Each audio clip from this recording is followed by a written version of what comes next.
नमस्कार, स्वागत है आपका मंथन मध्य प्रदेश में। अगर आपने अभी तक मेरे चैनल को सब्सक्राइब नहीं किया तो प्लीज़ सब्सक्राइब कर लें और बेल आइकन बटन को भी प्रेस कर लें। नमस्कार, जय हिंद, वंदे मातरम। आप देख रहे हैं मंथन मध्य प्रदेश 24 न्यूज़। आज मुरैना के अंदर मध्य प्रदेश के मुख्यमंत्री डॉक्टर मोहन यादव जी ने बड़ी सभा को संबोधित करते हुए आज पूरे मध्य प्रदेश की जनता को एवं मुरैना की जनता को बड़ी सौगात दी है। बता दें कि आज मुरैना के कार्यक्रम के दौरान 43 विकास कार्यों का लोकार्पण एवं भूमि पूजन किया। 45,89,000 बहनों के खातों में 450 रुपये में जो गैस सिलेंडर सब्सिडी रिफिलिंग के लिए उन्होंने 118 करोड़ की राशि एवं 88 करोड़ 79 लाख रुपए की लागत के विकास कार्यों का भी भूमि पूजन किया। साथ ही राज्य स्तरीय रोजगार दिवस समारोह में उन्होंने भगवान बिरसा मुंडा एवं संत रविदास जी योजना का जिक्र करते हुए उन्होंने स्वरोजगार योजना के लाभार्थियों से वीसी के माध्यम से संवाद किया। सच में आपको सबको प्रणाम करता, दोनों हाथ जोड़कर आपके प्रेम स्नेह का अभिभूत हूं। जो आपने दिल से स्वागत किया, ऐसा लगा कि मैं अपने घर में आ गया हूं, अपने परिवार में आ गया हूं। ये परिवार का आनंद आपसे जो मिला है। मैं बाबा महाकाल की नगरी से आता हूं, कई बार वैसे मुरैना आने का मौका मिला है, लेकिन दिल खोल करके जो आपने अभिनंदन किया, मैं आपको प्रणाम करता हूं। एक बार फिर आपके इस मन से किए गए सत्कार का सदैव ऋणी रहूंगा। आज इस विकास की बैठक में और एक बड़ी सभा में आपके बीच एक और घोषणा करने जा रहा हूं। हमारे यहां पर माननीय प्रधानमंत्री के द्वारा सेना की भर्ती को लेकर के बड़े पैमाने पे अग्निवीर योजना प्रारंभ की गई। उस अग्निवीर योजना के माध्यम से हमारे अपने देश की सेना को एक तरह से युवा बना दिया गया। काल के प्रवाह में बहुत सारे प्रकार के षड्यंत्रों के आधार पर आप अंदाज लगा लो, आप कभी कल्पना कर सकते हो क्या? इतना बड़ा 142 करोड़ आबादी का देश और इस देश की सेना की जो हमारी, क्योंकि उसमें हमारे अकेले बस की बात नहीं है, संयुक्त राष्ट्र संघ और बहुत सारे नियमों के आधार पर हमको संख्या लिमिटेड रखना है। तो केवल थल सेना, जल सेना, वायु सेना सब मिला करके इनकी संख्या अगर आपको मालूम हो तो मैं आपको बताना चाहूंगा, अगर नई जानकारी हो तो केवल 13.5 लाख इनकी संख्या है। लेकिन 13.5 लाख सेना हमारी सभी प्रकार की दुनिया की चुनौतियां, कोई दुश्मन देश आ जाए सबको ठिकाने लगाने की हिम्मत रखती है। और हमारे अंदर, देश के अंदर भी कोई भी प्राकृतिक आपदा आ जाए, सभी प्रकार की आपदा से निपटने का मादा रखती है। लेकिन इस सेना को जवान बनाए रखने के लिए, सेना में नया खून लाने के लिए माननीय मोदी जी ने एक अग्निवीर योजना लागू की। उस अग्निवीर योजना में अकेले आपके यहाँ मध्य प्रदेश से ही 2,37,000 युवाओं ने अग्निवीर के लिए आवेदन किया था।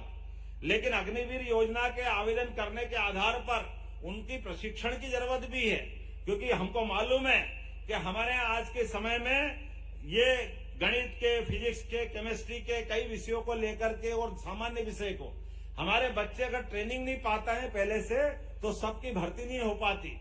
तो हमने आज ये नई योजना लॉन्च की है।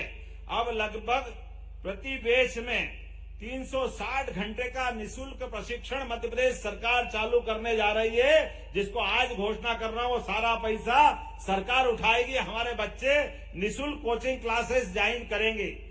गिर गाय का कोई बहुत बड़ा आपने प्रोजेक्ट बताया है, निश्चित रूप से गिर गाय वास्तव में वरदान है भगवान का। हमारी देसी गायें शुरू से बहुत पवित्र रहती है, उनकी क्षमता, उनकी अपनी बहुत सारी विशेषता होती। लेकिन जाने अनजाने उस जो हमसे गलतियां हुई, उस गलतियों के आधार पर विदेशी नस्लों को जो हमने मिक्स करने का प्रयास किया, हम कोशिश कर रहे हैं हमारी भारतीय नस्ल की गाय शुद्ध रहे, इसका एक बड़ा प्रोजेक्ट चला रहे हैं। आप अंदाज लगा लो, बेल्जियम अपनी गिर नस्लों के आधार पर कहां से कहां चला गया, दुनिया में बहुत बड़ा दूध उत्पादक देश बन गया। लेकिन हमारे नस्ल की गाय हम अपने यानी शुद्ध नहीं रख पा रहे हैं। हम तो गोपाल कृष्ण गाय के पालने वाले वंश के नाते से हजारों साल से जाने जाते हैं, तो इस नाते से ऐसे कई प्रोजेक्ट जो हमारी पुरानी संस्कृति को भी बचाए और नए दौर के नए समय के हिसाब से भी दूध उत्पादन में भी आगे बढ़े। इसलिए सहकारिता क्षेत्र के अंदर भी यहाँ पे बड़ी संभावना है। मैंने अधिकारियों से निर्देश दिए हैं कि आप सब सहकारिता के क्षेत्र के बड़े प्रोजेक्ट बनाएं और यहाँ दूध उत्पादन का बड़ा जो क्षेत्र है उसको अपना इस प्रकार का यूनिट खड़ा करे जिसमें व्यक्तिगत रूप से दूध के उत्पादन करने वाले किसानों को भी लाभ मिले, उनकी आय भी अलग से बढ़े, उनके जीवन में भी बदलाव आए। ऐसे कई कामों को लेकर के बहुत सारी बातें आज हमने कही है। जानवती जी आपको बहुत बहुत बधाई। बड़ी योजना है आपकी। चाय की दुकान खोलने वाले हैं? जी सर, कपड़े की दुकान खोलना चाहते हैं। आपको अनुभव है इसका? जी सर। पहले से काम करते हो इस लाइन में? जी सर। चलिए, हमारी तरफ से बहुत बहुत बधाई आपको। माननीय तोमर साहब भी बैठे हैं, ऐदल सिंह कंसाना जी, राकेश शुक्ला जी, पूरा मंच। जोरदार तालियां बजाए हमारी बहन के लिए। देखो, कपड़े की दुकान अब हमारी बहनें भी चला रही है और योजना भी कितनी बढ़िया, भगवान बिरसा मुंडा योजना है ये। आप जो सुन रहे हो इसमें से अपने अपने रोजगार के लिए आप भी ऐसी लाइन में जा सकते हैं। गिर गाय का कोई बहुत बड़ा आपने प्रोजेक्ट बताया है। निश्चित रूप से गिर गाय वास्तव में वरदान है भगवान का। हमारी देसी गायें शुरू से बहुत पवित्र रहती है, उनकी क्षमता, उनकी अपनी बहुत सारी विशेषता होती, लेकिन जाने अनजाने उस जो हमसे गलतियां हुई, उस गलतियों के आधार पर विदेशी नस्ल को जो हमने मिक्स करने का प्रयास किया, हम कोशिश कर रहे हैं हमारी भारतीय नस्ल की गायें शुद्ध रहे। इसका एक बड़ा प्रोजेक्ट चला रहे हैं। आप अंदाज लगा लो, बेल्जियम अपनी गिर नस्लों के आधार पर कहां से कहां चला गया, दुनिया में बहुत बड़ा दूध उत्पादक देश बन गया, लेकिन हमारे नस्ल की गाय हम अपने यानी शुद्ध नहीं रख पा रहे हैं। हम तो गोपाल कृष्ण गाय के पालने वाले वंश के नाते से हजारों साल से जाने जाते हैं। तो इस नाते से ऐसे कई प्रोजेक्ट जो हमारी पुरानी संस्कृति को भी बचाए और नए दौर के नए समय के हिसाब से भी दूध उत्पादन में भी आगे बढ़े। इसलिए सहकारिता क्षेत्र के अंदर भी यहाँ पे बड़ी संभावना है।